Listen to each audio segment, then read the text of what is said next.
Okay,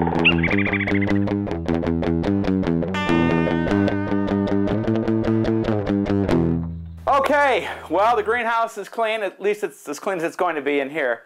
I'm Doug Oster from the Pittsburgh Post-Gazette. Today we're going to start seeds, and we're going to start our tomato seeds. It's April 1st, and it seems to be a tradition for digging with Doug that whenever we film, it rains, so it's a good day to be in the greenhouse. Okay, so we're going to start our seeds. And the first thing you need to know, if you don't have a greenhouse, you're going to need a light source. You can use a big south-facing window, but you're kind of chancing it. A lot of time, first-timers will start their seeds. They'll sprout great, and then they get all spindly because there's not enough light. And what I recommend people to use are these shop lights. These are very inexpensive, fluorescent lights. You can hang them from a chain down in the basement and let them run 24 hours a day. If you want to put them on a timer, 16 to 18. I leave mine on all the time. This light should only stay about an inch above the plants, and your plants will do great. So that's the first thing. And the next thing to know is what we're going to grow our plants in. I love this stuff. It's called Plant Pro potting soil from Ohio Earth Foods. There's only one place to get it in Pittsburgh. That's at Hahn Nursery in the North Hills, and that's because I talked them into carrying it. So we're going to open that up and add it to this tray. One of the tricks about starting seeds is to get this mix wet first, and that's what we're going to do after we pour it in here. The great thing about this stuff is you don't have to fertilize your transplants because it has all sorts of good stuff in here. Basically dried chicken manure, which is good. So we put the dry mix in. That should be enough to start with. And then we're going to add some water. This is actually one of the fun parts of gardening. I'm going to take that off, add it in there. And we just want to get it to the right consistency, and that's going to take a couple tries. Getting your hands dirty, that's the fun part. And as I said, it's early in April, time to start our tomatoes, but there's still plenty of time after that. And if you don't get them started by May 1st, you should go and get some transplants. And this stuff is looking pretty good.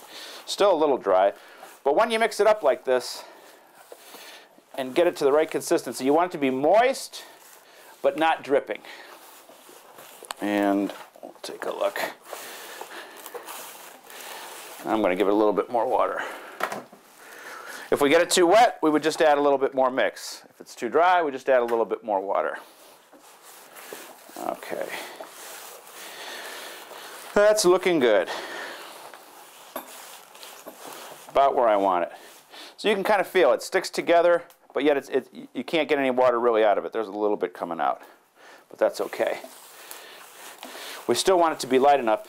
And we're using a special mix for starting seeds. This is not potting soil. This is not garden earth. This is specifically made for starting and growing plants in. So it's a very fine mix. And we're going to move it off to the side. And now we'll get a flat and fill up our containers. I save these year to year. These were what my flowers came in last year. And then I save the flats from year to year too. So we've got our flat. And we're going to fill up our containers. And we want to kind of push it down in here. And you can use anything for a container really, as long as it has drainage. That's important because you don't want it to stay wet. You want it to be able to drain. So why grow from seed? Well, when we first start gardening, we're just happy when something lives. We're just happy we got through the season. But after that, we want to grow something different, something with variety. And that's the only way you can do that is through seeds. And I'm lucky enough to be a garden writer, so people send me these great seeds, great tomatoes, Frank's tomato, stuff that might not even have a name. And it's a surprise when you grow it, which is wonderful. The other thing from growing from seed, it's just nice to see something go from just a little sprout all the way through fruition in one season. I like to say that it's kind of like raising kids without the headaches. All right, a couple more of these we're going to fill up, and we're going to be ready to start our flat of tomatoes. And there is nothing like tomatoes out of the garden. I don't have to tell you that. But the same goes true with just about anything.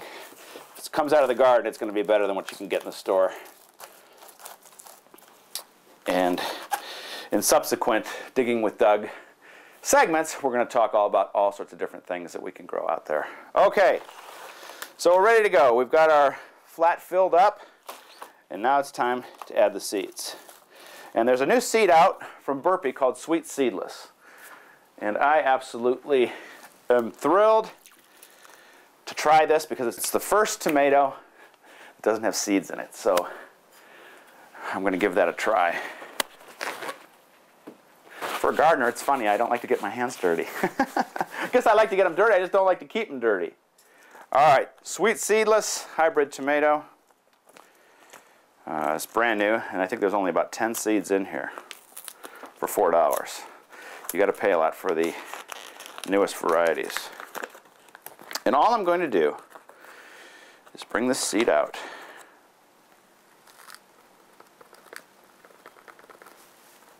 One more in there. Come on out of there. I just 9 seeds. All right. And we just drop them on the very top, one in each container. With seeds this big, it's not hard to do. If it was something smaller, and there are seeds that are a lot smaller, it would be more difficult. All right, there's 6, 7, 8, and 9. And I'm just going to kind of push them down here a little bit. Good. And now I'm going to cover with a little bit more of that mix. Just sprinkle it on top.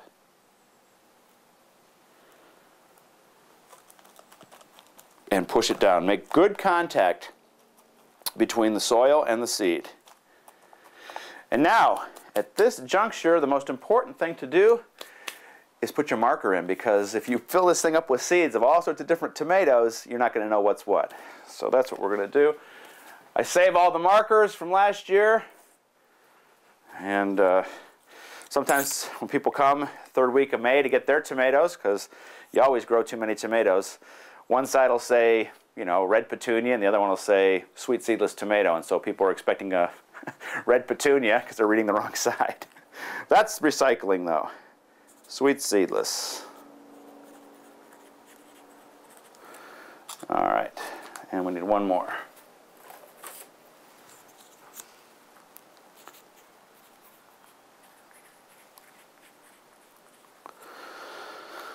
All right, the first tomatoes are in. Now we're going to continue and plant all sorts of wonderful, wild, weird tomatoes.